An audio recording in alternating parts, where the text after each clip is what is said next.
Okay, Kitty Pies, it's March 2nd, 2025, and this is the update on the 60 bug restoration. And it's been a week since my last update. I'm kind of getting a ball rolling on this thing again after a cold winter here in northern Maryland. But, anyways, you can see there, I got the engine back from the engine builder this week.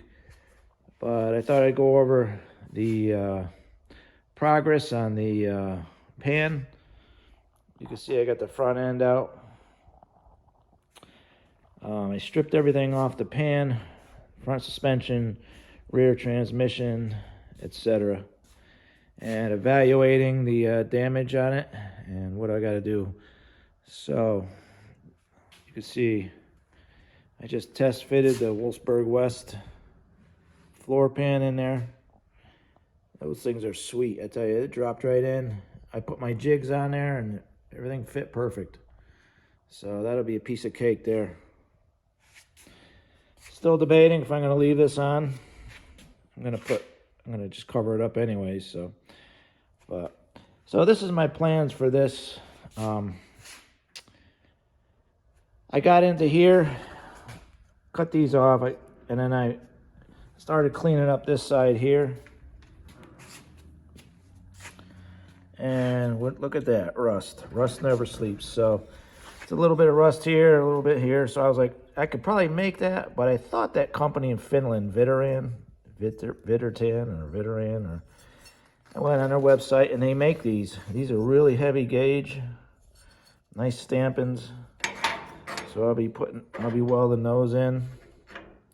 I got to be careful because this is where my jig goes to fit these pans here. So I'll have to make a jig for this to put this in to make sure that this goes in right. What's really nice is they have the spacer that goes in here. You could see there. I'll tack weld that in there. I'll tack weld that in before I weld it in. But very nice quality. Very nice quality. They make good stuff. The only problem is that they're in Finland. But I ordered this on Monday and I got it Saturday. So it was pretty quick. I'll tell you, their shipping was pretty good. Quality is probably one of the best out there. I don't like putting pieces in. I'd rather put the whole Napoleon hat in, but for this area, everything looks pretty clean in there, so I'm just going to leave it.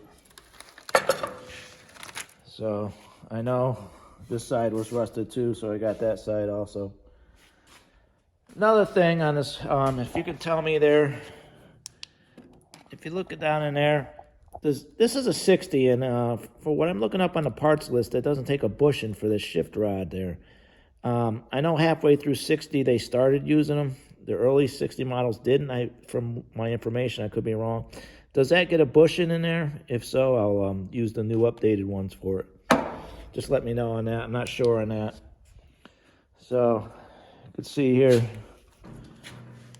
the front looks pretty clean. Not any rust, just surface rust. You can see some rust inside that pan there. I'm gonna probably treat that with the Asphalt and coat it. And also on this pan here, this is also from that company, Viteran from Finland. This is the bottom plate. It goes in on the underneath of the pan here. Okay, so what I'm going to do is I'm going to cut that bottom plate out, and I'm going to get to all my tubes, make sure they're all good, replace the ones that are bad, put a new fuel line in. I'm going to run a couple of these in stainless, etc., etc. So on this here, I'm debating whether I'm going to put a gasket under here and screw this on or bolt it somehow to the pan instead of welding the bottom. That way, if you ever have to service anything inside that tunnel, you just take the bolts out and this section here will come right off. It's not going to look totally factory. I mean, you're going to have a seam here. I'm still thinking of how I'm going to do it. I might just seam seal this here. I'm not sure exactly what I'm going to do there. I might overlap it. I don't know yet. But I'm thinking of making that a service access plate for the tunnel on the bottom. Once again, very nice quality. You can see there, that's very heavy duty. That's probably That's probably 12 to 15 gauge. It's pretty heavy duty, just like those corner pieces here. These here, they're probably 12 or 15 gauge too, so to stamp something that thick, that's hard to do. So nice quality. See there, I got the transmission out. Gonna send that out to the trainee builder this week and have him go through it. So now, once again, this is what I picked up this week. I was kind of excited to pick it up. I've been waiting for about 3 months for this. The guy who built it, Joe Langlois in Pasadena, Maryland, does really good work. He actually he did it pretty fast, I thought. But I'll go through what I have in this. So this is a 1960 36 horsepower, the last year for the 36 horsepower. Let me get my light here.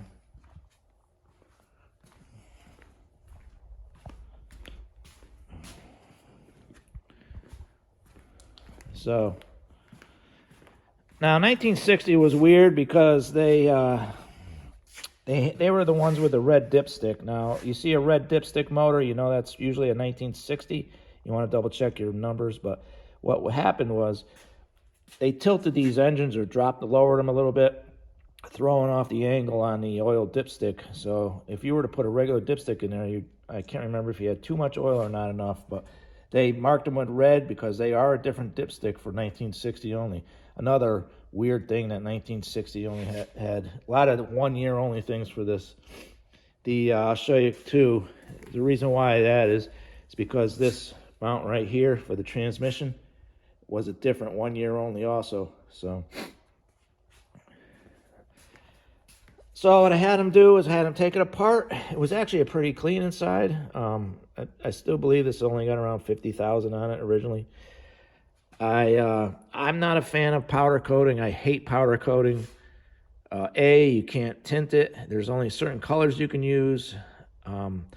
Once it's on there, it's on there, and it's hard. You can't buff it. You can't do anything with it, really. It's tough stuff, but the problem with powder coating is if it chips, it's going to get water underneath here, and it's going to creep. And what that does, the water sits in there, and you'll rust out your part, whereas paint won't do that as much. At least with paint, you could at least put it and sandblast it and get all that stuff off. So all these are painted in enamel, automotive enamel, Spies Hecker. That way, if gas or oil gets on it, it'll clean off without eating the paint. So I had the case vapor blasted. Look how beautiful it is. It looks beautiful, don't it? I know it's going to tarnish over time, but for now it looks good. Inside here, the oil cooler, I bought a Ross Wolf aluminum 356 style oil cooler for this. Now, just to let you know, heads up on that, the oil cooler needed to be drilled out to a larger diameter in the case, and the studs had to be lengthened. So they don't tell you that when you buy them, so just give you a heads up on that. This is a Sparks Works rebuilt 1959 and 1960 only fuel filter. Once again, year specific because it has that filter in here. Okay. It does a really nice job on those. I had to play with the pressure on that. It was off the charts. So this is a Volksbits rebuilt carburetor. That thing is beautiful, ain't it? Just tell you, you almost don't even want to use it. This is a NOS from Texas. I had to rebuild my distributor. Kept that original. I have a CSP stainless, and that's 304. A magnet won't stick to it, so that'll never rust. That's really good quality there. Really thick, heavy duty. What else did I do? Oh, this is a new aftermarket manifold. Now, this thing gave the engine builder a hard time. He had to bend a couple of these.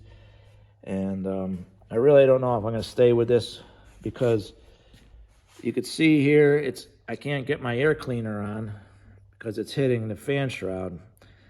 So, but it looks like that generator is a little forward. So I'm going to push that generator back, and this should push this back a little bit here. So this is aftermarket and not the greatest. I might go with a clean out a new old stock one. They get clogged. Clean it out, and I'll have it Cerakoted. It's like a ceramic coat, so it doesn't burn off here in the future.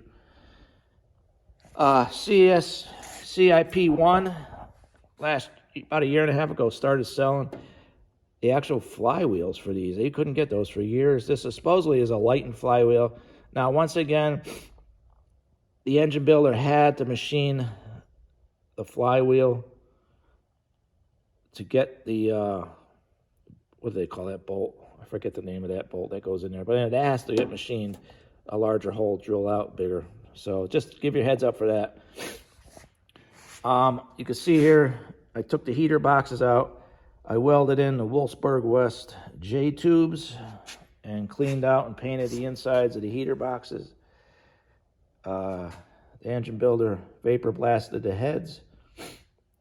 You don't see this too much, but I took that, and that had surface rust on it. I dropped it in a 5-gallon bucket of Vapo Rust. It cleaned it up super, and I just lightly coated it with silver paint. I have new fuel lines for it. I just haven't put them on yet. All new engine screws.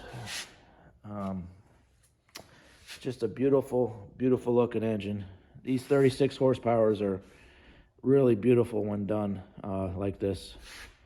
The previous owner welded on breather tubes here. I'm going to use that because these do need to be breathed good.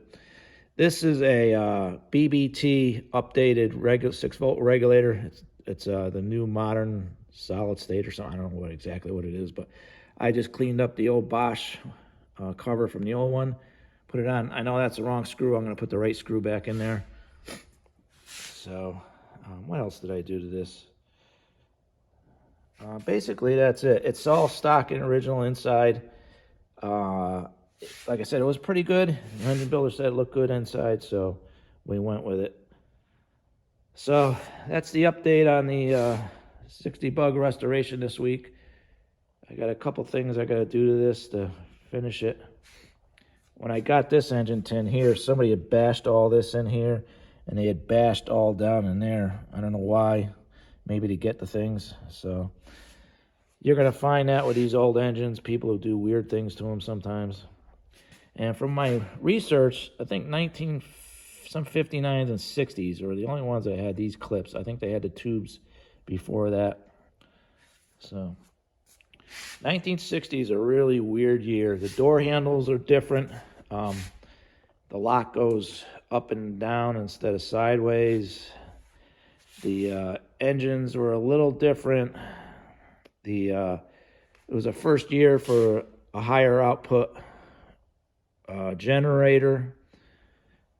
This mount was different here. Just a bunch of things on this. This was the first year for the steering column is different. That's a 2-year only, 1960 and 61. The horn was different, the way that worked. So there was a lot of weird things on this year, right? So you got to be careful when you buy a 1960. They're 1 year only.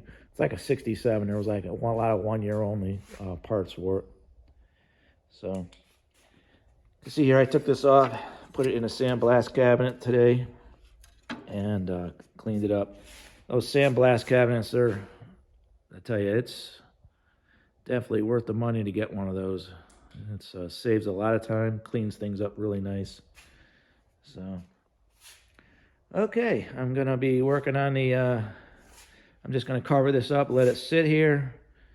I got to drain the gas out of that carburetor somehow because it's probably going to be a year before I get it back in the car running. Once again, the transmission's going to get sent out, rebuilt. I'm going to send the steering box out to the Sloppy Box Shop, have him redo the steering box for me. And basically after that, it's just getting this pan done and going to town on it. Okay, kitty pies, another week's progress on the 60 bug restoration.